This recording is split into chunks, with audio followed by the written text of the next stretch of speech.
Hey, everybody, welcome back to another episode of Let's Talk About That, a Union University podcast. My name is Fran, and I'm one of the co-hosts for the show, alongside my good buddy, Ted Kluck. We are so glad that you're with us for this week's conversation. We are going to be joined by student athlete Riley Garrison. We're talking about the local church. We're talking about his transition from home into the local church and all the beautiful benefits that have come as a result of. It is such a fun conversation. All right, we're glad you're here. Thanks for listening. Y'all enjoy the show.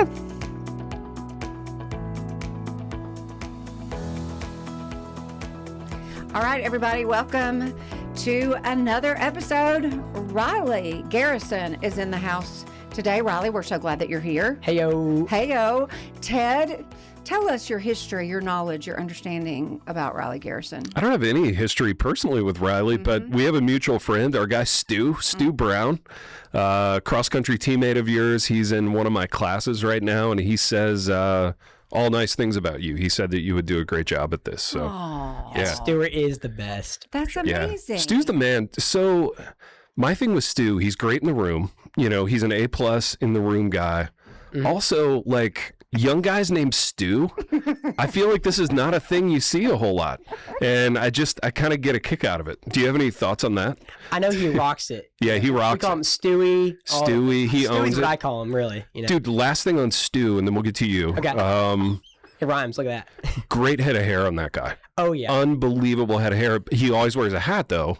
But every once in a while, he'll take the hat off and he'll run his hands through this, like, incredible head of hair. Back in high school, he had a huge little afro going on. Whoa, did you guys go to high school together? No, but I've seen pictures from running and all the stuff. Dude, he would have the potential for a great afro. That's a fact. Yes. Yeah. I feel like I don't know him. So I'm going to have, when we're done, I need to see a photo of him. Shout out my guy, Johnny Litcher, too. Oh, yeah. Also in the class, great dude, great writer. Took a look at my bum shoulder at one point. Did you just call him Johnny? Yeah. I call him Johnny. That's what I call him. Seriously? Yeah, is that not okay? Johnny Litch. Yeah, Jay Litch. I just have always called him Jonathan. Well, I think mostly, and Riley, we'll get you on this, Gen Z prefers like their actual name. Because it used to be like years ago, your name could be Jonathan, but you always went by John or Johnny or whatever. But I find most of Gen Z is like, no, it's Jonathan. But Johnny's cool with me calling him Johnny. Riley, what do they call you? I'm just Riley. You're just Riley? Yeah, I don't have many nicknames. Dude, Riley you've got Riley's a good like self-contained name though. And I feel like you've got, from what I've heard, you've got the personality for it. So. This is amazing. This is so great. Okay, Riley, we're so glad that you're here. You're a student athlete. You're on the cross-country team. And believe it or not, Ted, we're not here to talk about that. Now, will it come up? Maybe. It might. It might. Mm-hmm. But what I love about you, Riley, is the fact that when I got to know you, it feels like the whole time you've been at Union that you are just all in the local church. And so we're here to talk about that because I'm like, I just want to know the backstory. I want to know your experience. I think that as families listen to this podcast, that is just an area that we have not focused on within this conversation, within any episode. And I'm just curious, like, I don't think I talked about it enough with my kiddos. Mm-hmm. I just kind of assumed like, oh yeah, they're going to go to church. Wow. Good parenting. It's just like, but they did, but also like, you're not from around here. So you were having to make a big step. So tell us where you're from. Give us a little bit of backstory on how just transitioning from the church you grew up in to your experience here in Jackson. Yeah, so I'm from Central Florida, so about 12 hours from here. And really just going to the local church right away. It's something I tell freshmen when they're coming in now is that really where they're going to go to church and if they're going to go to church is kind of the first spiritual decision they make on their own. Completely independent of the parents. Because when you're in college, no one's making you go to church. That's right. It's all on you to get up and to actually plug in. And it's on you to do more than just show up and be there, as well. If you're going to serve, you have to have the onus to do that. Yeah. Yeah. Were you like when you got here as a freshman, was somebody saying, hey, Riley, we're going to go visit a bunch of churches? Or what was that process for you like as you were trying to figure out And where you go to church now, is that like where you were growing up, or is it a completely different type church? Yeah, those are some good questions. So when I first got here, Joe Ball was one of the people who connected me right away. I grew up Anglican, and my dad's an Anglican pastor. Oh, wow. So I knew I didn't know I wanted to be in an Anglican church because I'd never kind of experienced anything other than Anglicanism, but Joe kind of connected me to a couple of different places. So I started going to St. James Anglican Mission Plant at first, and while also kind of trying out, I went to fellowship, I went to Calvary, I went to West Jackson to really see, what am I right now? You know, kind of this period of discovery of where do I fall convictionally in a lot of different things. Yeah. And that was a really formative process for me because I realized I had grown up Anglican and I didn't really know much of the theology of what I was doing, more of I just knew that I love the Lord and that this is how I practice it. Sure. So at the time, I thought, oh, this is the end-all be-all decision. I have to know if I'm Anglican or if I'm Baptist and what the implications of that are. And then Joe Ball and Joey Cadden, who's the college pastor at West Jackson, they kind of said, Riley, that's important that you're asking those questions. But right now, if you can just be faithful and commit to somewhere, you can trust that the Lord is going to answer those questions regardless of what you do. So I ended up plugging into West Jackson Baptist Church and really just saying, okay, this is where I'm going to be right now in this season of life, and I'm going to serve the Lord faithfully as he reveals himself to me in what I think theologically, you know? Dude, did it overwhelm you moving to Jackson that there's a church and a bank on literally every street corner in this town? Yeah, it's and crazy. a Mexican restaurant? Yeah. Yeah, the South, the Bible Belt, We definitely. lead the nation in all three of those things. Yes, we do. And fundraisers to go to on the weekends. Oh, yeah. Yeah. So when you got to Union, so what brought you here? What was the impetus to come here? Yeah, so I mentioned earlier, I grew up at a high school with 3,000 students. Yeah. And really, I didn't have much tight-knit community of Christians who are really living out their faith. Now, I had close friends, Sure. but not many of them were really trying to pursue the Lord passionately. And that was something I yearned for with going to college, is that I wanted that community. Yeah. And I really, when I visited Union for cross country, I found that on the team, and I found that just in the genuineness that students had and the authenticity of their relationships. So that's kind of what attracted me to Union. I found out about it just through a college website, which is kind of crazy how That's people wild. sovereignly work those things Yeah, together. yeah, for sure. And then you got in touch with cross country, or they got in touch with you, and it was off from there, huh? Yeah, I reached out about cross country, and then the Lord really provided financially in a lot of different ways. That's awesome. I saw his faithfulness there. Yeah, that's something we tell people, don't let the sticker price be a deterrent. It's very rare that anyone ever pays like full ticket to come here. So, give us a look, take a visit, come and have the experience. So I know you have gotten really involved in the Bulldog Blitz. Is that right? Yes, that's Yeah. And I've heard that you've kind of breathed new life into it. Talk about that. Yeah, so me and we have a big team of guys, which is really cool. We're really trying to bring life back to athletics at Union, really. It's a couple student athletes, so me, Jack Shackelford, Thad McCants, a couple other guys, and then other students as well. So Will Stickles, Elena Perry, Peyton Campbell, my brother Ezra. So really what we're trying to do is bridge the gap between athletes and students on campus. That's awesome. Peyton Campbell, he's in my WOMP class too. He's a great guy. Dude, he's a huge guy. He's very strong. Yes. Yeah. When I stand next to him, I stand next to you, I feel like, oh man, I need to hit the gym. No. See, I feel a little chubby next to you. Like I need to control the portions a little bit and maybe go for a run. Hey, they have a run club apparently that runs however many days. Tuesday, Thursday at 4:00. Ted? Run by my brother Edris. So. I should join that. I should pull up to Run Club. What if you and I just showed up one week? We'd probably be in the back together, I'm guessing. But, Yeah, we would. I'm more of a sprinter. I like to sprint. I like to go fast, but the distance is always, I don't have the body for it, as you can see. But Y'all ain't right. So, Y'all ain't right. I actually do want to ask you a question about cross country. So my youngest son ran cross country for quite a while, and I had never done it, but it was so impressive to me that he could be so good at a sport where there's 100% chance of suffering. You know what I mean? Like, going in, you're going to suffer. And so how do you kind of reason that out? Because it's not like basketball where our guys work so hard. I know they do, and it's like a job for them, but they have fun playing the game. And in fact, you call it playing the game, right? But cross country, you're running, you're pushing yourself to the brink, and you're going to really hurt. How do you kind of reckon with that in your mind? Yeah, that's a good question. Part of it's just you have to recognize that if I'm going to run well, it's going to hurt. That's right. Kind of the point of what I'm doing is to push my body to the absolute maximum capacity. I'm going to see how hard I can do something. Yeah. Which is kind of what I love about it is that aspect of, okay, how much can I push the human body? Like God has given us this temple to use. Like, let's see what we can go to, Yeah, it's fascinating, isn't it? And it seems to me that again, just from knowing Johnny and Stu, it seems like you guys have a really close-knit vibe on the team. Everybody's supportive of each other. It seems to me that would go a long way in helping you want to do it. Yeah, that's huge. And that kind of going back to the local church a little bit, that's something that when I was coming to Union, I saw how close the team was, and then I saw how those guys were plugged into their churches. And I saw how we had guys who were upperclassmen who I wanted to live like them. I see them as juniors and seniors. I was like, oh, wow. Yeah. That's who I want to become. And dude, what a great testimony. Oh, you know what I mean? Shout out, give us who comes to mind when you think about those juniors and seniors? Who did you want to be like? Yeah, that's Micah Wynn, Stephen Hurdy, guys like them who were graduating that year. They were juniors, but they were graduating. And man, when I visited, especially Caleb Cook as well, just seeing their testimony and their lives, I just knew, okay, I want to be looking like that when I'm a junior, when I'm a senior. Yeah. Okay, let's talk about your coach, Bailey Bell, real quick. I know that he's so instrumental in not only like who he brings together on the team, but just the shaping of the team. How has he contributed? Because I would think outside of the local church, he's a big contributor to your growth and just modeling what good godly leadership looks like. Speak into that for just a second. Yeah, it totally comes from the top down if you're thinking about what your team does. So culture starts with him. And him and our now assistant coach, Tristan Kelly, are both doing a phenomenal job at saying, look, this is the standard of our program. We're here, and they say this on recruiting visits. We want you to be a better runner. We want you to be an excellent runner.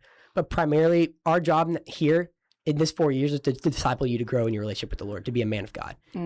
And that starts from them, ultimately, like, how do they lead their families? You know, Tristan just got married this past weekend, and I can say I've seen him mature so much over the past 3 years of knowing him that I can confidently say he's going to be a great husband as he pursues the Lord. And he's going to make mistakes, but he's going to run to the Lord in that. You know, and that's come even from him, like, in formation by those guys like Micah and those guys from Coach who have poured into him when he came in from Ireland and didn't know the Lord at all, you know? But, and then now Coach, he has 3 kids, he's leading a family so well, and he's prioritized the Lord fully in that, in his coaching, in his job, in his family. I love that. So just, again, seeing really good biblical examples of people who are living for the Lord like that, it inspires you to pursue him in that way. And then also, Coach, they're in a position where they can ask you some pointed questions where, hey, what are you really learning from the Lord right now? You know, so good. And by the nature of running is we're kind of just chatting on our runs. You know, we're going on an 8-mile easy run. You're not supposed to be breathing I ain't heavy. chatting on a run. No, I'm struggling for life, but you know, different. It takes all kinds. Fran Thomas. No, that's great, and it's great when a coach says that kind of thing in recruiting and then actually lives it out, which I think is so rare. Yes, it's such a blessing to be able to go on a run and have Coach ask me those kinds of questions, and then also have teammates around me who are answering those questions in an honest way. Because it holds you accountable as well. Like, okay, if my best friend and all my teammates are also asking me these questions and are also answering them with a vulnerable perspective while we're running as well, you know, it just encourages you to really seek the Lord in all aspects of life. I just love this so much. Okay, I just think it's fascinating and so interesting that you grew up Anglican and then landed at a Southern Baptist church. Let's talk about that transition. And I'm curious how your mom and dad, you know, what were those conversations like leading up to you coming to college and understanding that you may not stay within the Anglican church? Like, let's talk about that first semester where you're like, this is where I'm going to be. And explaining that to them, was that okay? Let's talk about the actual transition. Yeah, so it's such a blessing, I think, that my parents have really raised me in a way where the primary thing they want to see is that I am following the Lord with all my heart. And then with that, like, my dad went to a Baptist school when he was in college, and he grew up as an Anglican. And now he is an Anglican still. So there are seasons of life where you're doing different things, but God is using these different resources to pour into you still and to raise you up to grow in knowledge and love of him, you know? So it was really helpful to have my dad and my mom say, like, Riley, the primary thing we want from you here is to see that you are bought into a church where you are serving, you are loving the Lord, and you're being surrounded by godly influences in your life, you know? Regardless of whether it is, you know, we feel like the Anglicanism is a great expression of our spirituality that really is helpful for us. But in the season of life you're in, that might not be what it looks like, you know? You might have found great community at a different church. And that's really what brought me to West Jackson, was just how well Joey Cadden, our college pastor, has kind of emphasized the communal aspect of college ministry, of one surrounding and creating a place where college students will actually interact with each other and not just their own little groups that they come to church with. But then even further than that, a place where college students are going to be serving the body. Yeah. And college is not just youth ministry for college students. Yeah. College ministry is a place where we're equipping you to be faithful members of the church. Yeah. You know? And that's a big deal because I think that students, like there's some kind of fear or I don't really need to commit somewhere for 3-4 years. And so they just show up and they exit and they aren't really giving back to the church. And so where have you been given opportunities? Well, first of all, let me say, I love that you are so committed to the local church as a college student because you're not, I don't know what your plans are after graduation, but a lot of people are thinking, well, I'm not going to be here. I'm not going to be in this same town. I don't need to be committed to the local church. So I love that you dove straight in, right into the deep end, and you have not left. But what does serving look like? You're busy, Riley. Yes. Like, I just am amazed. We kind of joke in front of you and also behind your back. Like, how does Riley do it? Because you're a student, you're an athlete, you are serving, you're giving, you're going literally 1,000 miles an hour. But what is the serving part for you look like as you are committed to the local church? And what is I know that we could say, well, we already know the answer. Like, what's the benefit? How have you grown because of the service aspect? Yeah, that's a great question. And it comes at a great time in where we are as a church. We just had Hub City Weekend, which is essentially our Disciple Now weekend for student ministry and kids ministry. And I have the opportunity to serve as a leader within the 9th grade small group there. And man, that has been such a blessing for me. One, just to be able to pour into those kids, but then also the way that the Lord has worked in my own heart as I've seen those kids grow in their walk with the Lord. That's challenged me so much. And like we were even talking in our FCA lead team meeting yesterday or at FCA or something. There's a kid in our group who I'd kind of written off as like, he's lost and he's just been like talking to a brick wall. I don't know if the Lord's going to do anything. And then in our small group on Sunday morning, he said, man, I want people to see that my life has changed by the gospel. Oh, wow. And that almost made me tear up just leading a small group, to see that someone who I had thought was really just a lost cause, the Lord had done something. And that goes to your question about how do I find the strength in it? Well, it's really realizing that Christ is our sufficiency in ministry, like we are nothing apart from him. Yeah. And if anything's going to happen through this ministry in the lives of these kids and in my life, it's going to be about the work of the Holy Spirit doing something. Yeah, good word. Man. Yeah.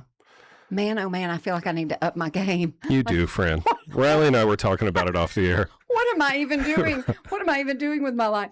Has there been families, or when I think about parents, like, oh my gosh, of all, I'm letting my child go off to college, and for you, so far away. So that's a tough thing to be able to do. Another thing is to let them find their way spiritually.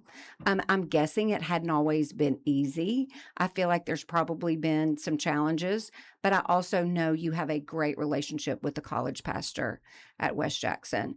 How has he and anyone else outside of college ministry, how have they intentionally, purposefully invested in you as a college student? As a parent, how am I going to trust? We just assume that people are doing all the right things and you're investing in my child spiritually. What has that specifically looked like for you? Yeah, so really one of the biggest blessings about the local church is that you have people on all ends of the spiritual formation spectrum to either pour into college students or youth kids and kids ministry.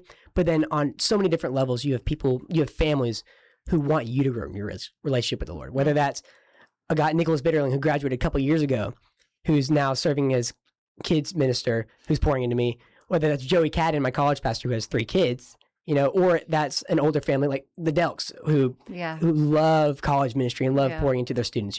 So on so many different levels, you have people who want you to grow and who are going to challenge you and who have so much more life experience than you. Something I've realized is that I don't know it all. Yeah. I might think I know a lot, but man, there are people who know so much more than me and have been walking in the Lord for so much more than I've even been alive, right. Who have a lot of wisdom that they can offer. Yeah. So if I can actually listen to that and not just kind of be an arrogant college student now, then that's going to pay dividends as I continue to walk with Christ in the future.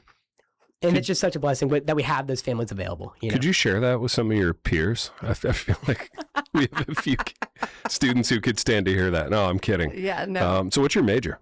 My major is business management or business administration with a concentration in management. Yeah, and then I'm planning to go to seminary post-grad. Okay. And I'm really wrestling and discerning if the Lord's calling me overseas missions or college ministry here or church planting domestically. Nice. A bunch of different things. Wow. Very cool options. I know. For sure. I know. And how old are you, Riley? 20. Isn't that nuts? Yeah, that is nuts. I think it's absolutely incredible. I think you're super impressive. What if you just think about the high school student, they'd be a high school student or the parents of a high school student, that they're just kind of like, about their faith. And they're going to come to college away from mom and dad. Mom and dad don't have to make them. I think what I love about like Tristan's testimony is that Micah was so patient with him. Yes. He was so patient. He lived with him. He watched him somewhat destruct, like he just watched him choose a path that he could have easily gotten frustrated with. So mom and dad know that their child is just probably not going to be super interested. How do we let them go? Are we just assuming that there's a Riley out there, that there's a Micah out there that is going to pay attention and say, you know what, come on, you're going to come with me? Or how do we as an institution, how can we be more mindful of people and their going to church or not interested in going to church? What has been your experience with that? Yeah, it takes, I think, a couple things. One being intentionality. You have to really be personal with people. And then with that, some honesty. Because I think sometimes we'll put up the facade of, okay, yeah, everybody at Union goes to church and everybody at Union is Christian. Right. But that's not the case. I mean, if you look at college or you look at churches, we don't have 500 college students at each church. Right. Yeah, so clearly there's a disconnect somewhere. That's right. Dude, I think that's the low floor of the Christian college, right? You come here, especially if you've grown up in the South, being dragged to church your whole life, and you sort of are mailing it in by this point, and you feel like, well, we pray before class or we have spiritual discussions in class. We have to go to chapel. You feel like that box is being checked in other ways. But to your point, there's a really vibrant, cross-generational experience available to people in the local church. And, they get to be fed from the word and pray and worship together. So, yeah, I mean, that's, like you, my number one piece of advice for students is to throw themselves into the life of the local church. And I think, we as churches benefit from it, but I think they benefit greatly from it as well. Yes. And when you're honest about that, then you can really go at it and challenge people with conversations like, hey, man, I know you might not be here with the Lord yet, and that's the kind of face you're trying to put up, but let's meet you exactly where you are and show you the next step of obedience. Yeah. And let me challenge you in this way. Yeah. And actually have that kind of real conversation versus just bring the fake you to church, because the fake you's doing just fine. Yeah. Right. Dude, we want to be about discipling and being discipled at Union. I think if you had to strip it down to one sentence, I mean, of course, we want to make much of our craft and prepare you to go out and compete in the job market and all that, and we take that seriously. But really, I think it's making disciples and being discipled by others. That's the name of the game here. Well, and for those of us that are older and we're paying attention to the students who may not be going to church, I always love that Ted, whenever I've heard him speak to, if he's come to FCA and spoke at Huddle or in other situations, you will just flat out say, here's my cell phone number and you can come to church with me. I'll pick you up. I'll take you. I'll meet you there. That is our heart. I love it, man. Church for me is the reason I'm still in Jackson, right? I mean, it's a lifetime church, and Lord willing, I'll be here the rest of my life. Yeah. I love it that much. Yeah. And, it eased my transition here, but way more than that, it's just fed me beyond belief. Yeah. Yeah. Well, I don't know that we could say anything else. It's so important in these 4 years. I say it all the time.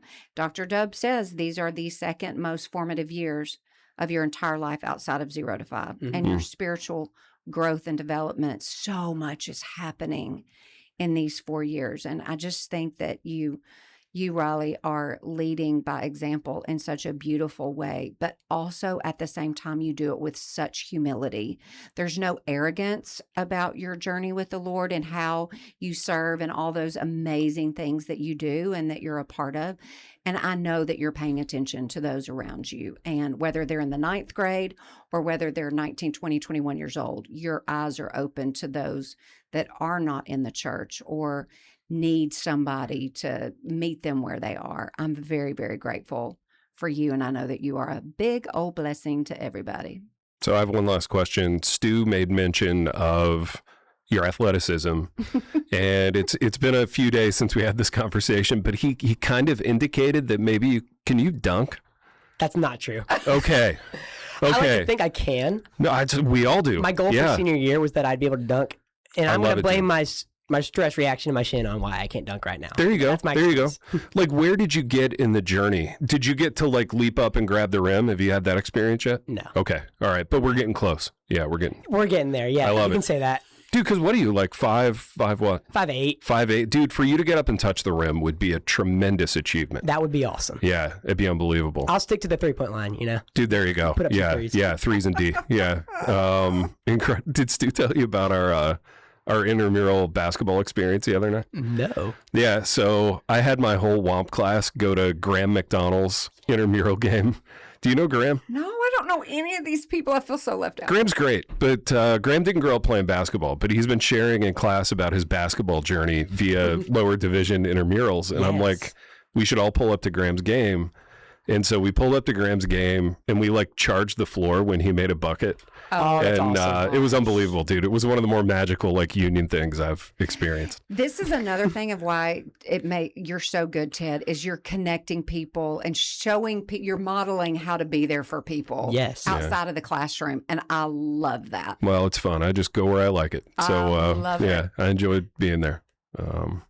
And Riley, if you ever dunk, I want to be in the gym when that happens. Maybe it'll be me throwing you the lob. I could be jumping over you. You never know. That'd be unreal, dude. Bulldog Madness next year. Let's set a goal. I was just going there. Bulldog Madness next year. I come out of the wings and you dunk over me. Yep. Superman cape and all. Superman cape. That would be Dwight Howard-esque, bananas, you know? dude. Dwight Howard-esque. Cover your eyes, maybe. Yeah, Yes. that'd be unreal. People would lose their Fran, would minds. you come to see that? I'll be a judge. I'm typically 2 years in a row. I have been the dunk contest judge Come on, talk about it. with Joe Ball and Dr. Dub Oliver. Okay. So if I know that this is happening now, normally the people competing in the contest are players, Yeah, like off our current team. yeah, yeah. But if we allow a special guest, Like maybe just an exhibition dunk, like not it'd be even great. sanctioned as a part of the event. Well, we'd yeah. still give you 10s across the board. That'd be you know, incredible. regardless of what happens. Dude, let's talk about that. Let's work on it. Let's yeah. talk about that. Yeah, yeah. Oh, we're so thankful for you, Riley Garrison. Appreciate you. Thank you for speaking into the local church. Thank you. Praise the Lord. Yeah, praise the Lord. All right, everybody. Thanks so much for listening. Y'all have a fantastic day. We'll see you next time. Thank you so much for listening, you guys. We would love to see you on campus for a visit. You can do that online. Schedule it by going to uu.edu and just search Campus Visits. The link is also in the show notes. Okay, maybe you've already visited and you really want to make that application. You want to fill that out. Go do that online as well. And we've got a fee waiver code for you. You will just simply type in the word TALK. All capital letters, TALK, and you will not have to pay that application fee. All right, thanks for listening. Questions? Shoot us an email. Everything can be found in the show notes. Have a great day. We'll see you next time.